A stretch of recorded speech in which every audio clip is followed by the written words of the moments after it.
अरे बेटे कहाँ अंदर चला जा रहा है? कहाँ जा रहा है क्या मतलब? अरे मेरे बेटे राहुल का घर है, उसके पास जा रहा हूँ।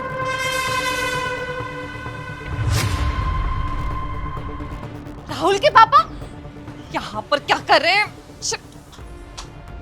क्या राहुल सर के पापा हैं? हाँ मेरा बेटा है राहुल। अरे बुड्ढे तू किसे बेवकूफ़ बना रहा है? मुझे क्या पता नहीं है कि यहाँ के राहुल सर के पापा कैसे होंगे? तेरे जैसे ना रोज आते हैं भीख मांगने, समझ में आ गई? अभी तू निकल ले वरना मेरा दिमाग घूम गया ना, देख रख के दूंगा मैं। अरे तू पागल वागल है क्या? जब तेरे को कह रहा हूँ मैं राहुल का पापा हूँ। अरे तू मालिक से जाके पूछना, अपने बुला के ला उसे, वो बताएगा कि मैं कौन हूँ। रुक तू, अभी बताता हूँ तुझे। अगर तू झूठ बोल रहा होगा ना तब देखियो।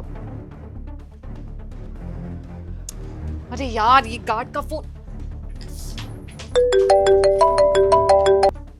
हेलो, हाँ जी मैम साहब, ये गेट पे एक बुढ़ा के परेशान कर रहा है, कह रहे हैं सर के पापा हैं। अरे भगा दो उसको, वो राहुल के पापा नहीं है। ठीक है मैम साहब। देख बुड्ढे, तेरी असलियत तो पता चल चुकी है, अब चुपचाप यहाँ से निकल ले वरना रख के दूंगा ना तो भागता फिरेगा भी। देख मेरा दिमाग तो खराब कर मत। अगर तेरे मालिक को पता चल गया ना कि तूने मुझसे बदतमीजी से बात की है तो तेरा बहुत बुरा हाल करेगा वो। अरे बुड्ढे तू किसे बेवकूफ़ बना रहा है? यहाँ पे जब तेरा बेटा होगा ना तभी तो मुझे निकालेगा। जा निकल यहाँ से। अरे तू तो बड़ा बदतमीज गार्ड है, तेरे को मेरी उम्र का भी लिहाज नहीं है। अरे बड़े बुजुर्गों से कैसे बात करते हैं जब भी तमीज नहीं है। किसने रखा तुझे नौकरी में? देख आ लेने दे मेरे बेटे को, तेरी ऐसी शिकायत लगाऊंगा ना कि तेरी नौकरी नहीं बचेगी। निकाल देगा तू यहाँ से। अबे खड़े खड़े मेरी शक्ल क्या देख रहा है? निकल, अरे जा ना। तू तो बड़ा बदतमीज है। मेरे बेटे को आए दे, ऐसी शिकायत लगाऊंगा जैसे तूने भी धक्के मारे ना वैसे तुझे धक्के मार के निकालेगा मेरा बेटा, याद रखना तू। अब जाता है कि नहीं? जा रहा हूँ। पानी कहाँ से मुंह उठा के चले आते हैं, सारा मूड खराब कर दिया। थैंक गॉड इस गार्ड ने उस बुड्ढे को भगा दिया, नहीं तो जबरदस्ती ना मुझे झेलना पड़ता उस बुड्ढे को।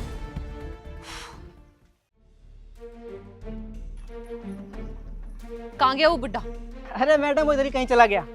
चल अच्छा है तूने उसे भगा दिया, ना मेरी जान खाता, दिमाग खराब करके रखता है वो मेरा। क्या मैडम आप उसको जानती हो क्या? हाँ क्या मतलब वो कहीं राहुल सर के पापा तो नहीं है? हाँ राहुल के पापा ही है। अरे मैम साहब आपने क्या करवा दिया? साहब को पता चल जाएगा तो मुझे नौकरी से निकाल देंगे, मारेंगे सो अलग। अरे तू चिंता मत करना, तेरी नौकरी पे कोई असर नहीं पड़ेगा, राहुल को कुछ पता ही नहीं चलेगा। कौन बताएगा? मैं तो बताऊंगी नहीं उसे। लेकिन मैम साहब वो तो आपके ससुर थे, एक तरह से वो इस घर के मालिक हुए और आपने उनकी इतनी गंदी बेइज्जती करके निकलवा दिया। देखिए मैम साहब ये आपने ठीक नहीं किया, ऊपर से मेरी नौकरी का खतरा सो अलग। देख ज्यादा बकवास मत कर, तुझे जो बोला जाए ना तू सिर्फ वो क्या कर, ज्यादा ना इंटरफेयर करने की जरूरत नहीं है हमारी पर्सनल लाइफ में, समझा? लेकिन मैम साहब चुप, नौकरी प्यारी है नहीं प्यारी तुझे? ज्यादा चूचपड़ करेगा ना नौकरी से निकाल दूंगी।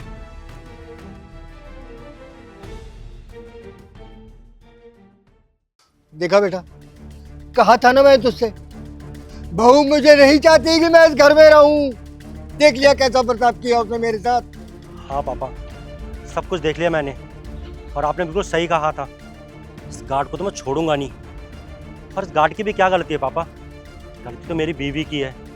अरे मुझे ही नहीं पता था कि वो आपसे इतनी नफरत करती है कि आपको घर में घुसाना नहीं चाहती। मैं उससे इतना प्यार करता था, उसके माँ बाप की इतनी इज्जत करता हूँ, लेकिन उसकी नज़रों में मेरे पापा की क्या इज्जत है आज मुझे पता चल गया। आप यहाँ से कहीं नहीं जाएंगे, अब आप इसी घर में रहेंगे।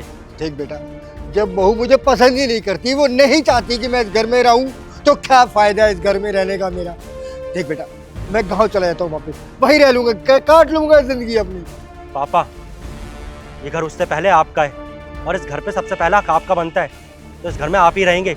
आई बात समझ में? आप मेरे साथ चलिए चलिए। साहब मेरी कोई गलती नहीं है, मैंने कुछ अपनी मर्जी से नहीं किया। वो मेम साहब ने मुझे कहा था कि इनको भगाने के लिए, तभी मैंने भगा दिया साहब, मेरी कोई गलती नहीं है। बकवास बंद कर, मैं अच्छे से जानता हूँ सारी तेरी गलती है। जब मेरे पापा बोल रहे थे कि वो मेरे पापा हैं तो तूने घर में क्यों नहीं जाने दिया उनको?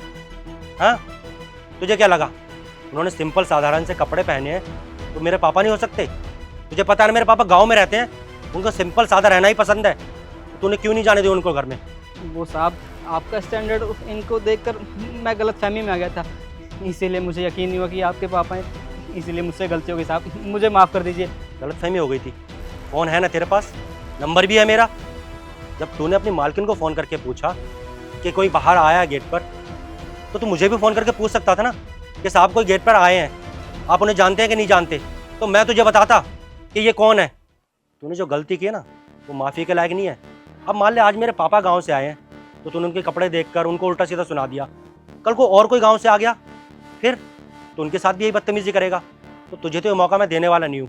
अभी के अभी अपना सामान पैक कर और चल, दूसरी नौकरी देख ले। नहीं साहब, मुझे माफ़ कर दीजिए, और इतनी जल्दी मुझे नौकरी कहाँ मिलेगी। मुझे मत निकालिए साहब। लगता तू ऐसे जाएगा नहीं। तू निकलता है कि नहीं, ये धक्के मारूं तुझे मैं अभी।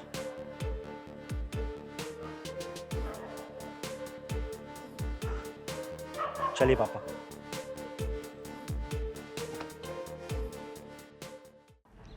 आइए पापा। अरे आ गया पापा जी, आप यहाँ पे। नमस्ते। अरे आपने मुझे पहले क्यों नहीं बताया आप आने वाले थे? तो क्यों, तुम्हें पता नहीं था पापा आए हैं? अगर तुम्हें पता नहीं था तो तुम छुप क्यों गई थी? कैसी बात कर रहे हो सनी, मैं भला पापा को देख के क्यों छुपूंगी? कुछ भी बोल रहे हो। बकवास बंद करो ज्योति, और ज्यादा दिमाग खराब करने की जरूरत नहीं है मेरा। तुम पापा को देख के छुपी नहीं थी। जब तुम्हें पता लगा कि पापा गांव से यहाँ पर रहने आए हैं, तो तुमने गार्ड को फोन करके कह दिया कि इस बुढ़े को घर में घुसाने की जरूरत नहीं है। इतनी इज्जत करती हो तो मेरे पापा की, यही इज्जत है तुम्हारी नजरों में मेरे पापा की? कुछ बोलोगी या ऐसे खड़ी रहोगी? सॉरी सनी, मुझसे गलती हो गई। मैंने पापा जी को भगा दिया। बस मैंने तो ये सोच के भगा दिया था, इनके आते ही फिर मुझे घर के काम करने पड़ते, एक्स्ट्रा मेहनत करनी पड़ती। इस वजह से मैंने गार्ड को बोला कि इनको बाहर से ही भगा दे, घर के अंदर एंट्री ना करने दे। सॉरी, गलती हो गई, ऐसा नहीं करूँगी पक्का। कितनी मेहनत करनी पड़ती है, कितना खाना खाते हैं वो जो तुम्हें इतनी मेहनत करनी पड़ती है। और तुम्हारी इस हरकत को मैं बिल्कुल भी बर्दाश्त नहीं करूंगा, क्योंकि तुमसे पहले ये घर मेरे पापा का है। मेरे पापा ने पाल पोस के मुझे बड़ा किया, इस काबिल किया कि मैंने पैसे कमाए और एक घर बनाया और तुमसे शादी की। और तुम जैसी लड़की को अपनी जिंदगी में लाके ना सबसे बड़ी गलती की है मैंने, जो मेरे पापा की बिल्कुल इज्जत नहीं करती। तो अब मैं इस घर में तुम्हें रहने नहीं दूंगा। जो मेरे पापा की इज्जत नहीं कर सकती, ऐसी लड़की की मेरी जिंदगी में कोई जरूरत नहीं है। निकलो मेरे घर से। सनी क्या बोल रहे हो? मैं इस घर से चली जाऊं? अरे मैं घर से चली जाऊंगी? मैं कहाँ जाऊंगी? मैंने कहा ना मुझे छोटी सी गलती हो गई, मैं आइंदा से ऐसा कुछ भी नहीं करूंगी। मैं हाथ जोड़ के माफी मांगती हूँ, मैं पापा जी से भी माफी मांग लूंगी। प्लीज मुझे घर से बाहर मत निकालो, प्लीज प्लीज सनी मुझे माफ कर दो। पापा जी आप ही समझाइए ना सनी को, मैं आइंदा से ऐसा कुछ नहीं करूंगी, बोलिए ना। देखो ज्योति, अगर यहाँ बात किसी और की होती ना तो शायद तुम्हें मैं माफ भी कर देता, लेकिन तुमने बेइज्जती मेरे पापा की है। ये बिल्कुल भी बर्दाश्त के लायक नहीं है। निकलो यहाँ से। कोई बात नहीं बेटा, बहू है घर की, अब होगी गलती, कोई बात नहीं, माफ कर दे बेटा। अब लक्ष्मी को घर से तो नहीं निकाल सकते ना। लेकिन पापा, आप भूल गए इसने आपके साथ क्या किया है? बेटा बच्चों की गलतियों को ना बड़ों को भूल ही जाना चाहिए। अब देखना बेटा, अब छोटी सी गलती की वजह से हम अपना घर तो बर्बाद नहीं कर सकते ना। कोई बात नहीं, आइंदा बहू ऐसी गलती कभी नहीं करेगी, माफ कर दो। ठीक है पापा, अगर आप कह रहे हैं तो इसे माफ कर देता हूँ, लेकिन ज्योति एक बात हमेशा याद रखना, अगर दोबारा तुमने मेरे पापा की बेइज्जती की या ऐसा कोई भी अपशब्द बोला जिससे उनके दिल पर ठेस पहुंची, तो मुझसे बुरा कोई नहीं होगा। अब पापा थके हुए आए, जाओ चाय बनाओ उनके लिए। थैंक यू पापा जी, अभी बनाती। वही बात।